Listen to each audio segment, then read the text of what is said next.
So a really nice series of leg strengthening exercises we can actually do with the TheraBand elastic, which you can get from most sporting stores or physiotherapy practices as well. And it just adds a little bit of resistance into the side hip muscles just to make them work a little harder, which is really good for balancing.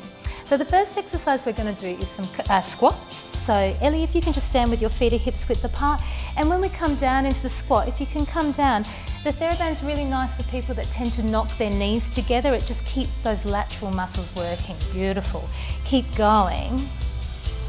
Making sure that the back stays flat and not rounded, and the shoulder blades are gliding down.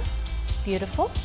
Then we'll do a different exercise going into the calves. So if you go into a calf raise, rising up onto your toes, that's it, really good for the balance as well. So rising up, and Ellie's standing on a mat, which is making it more challenging. If you find that too wobbly, come onto a harder surface.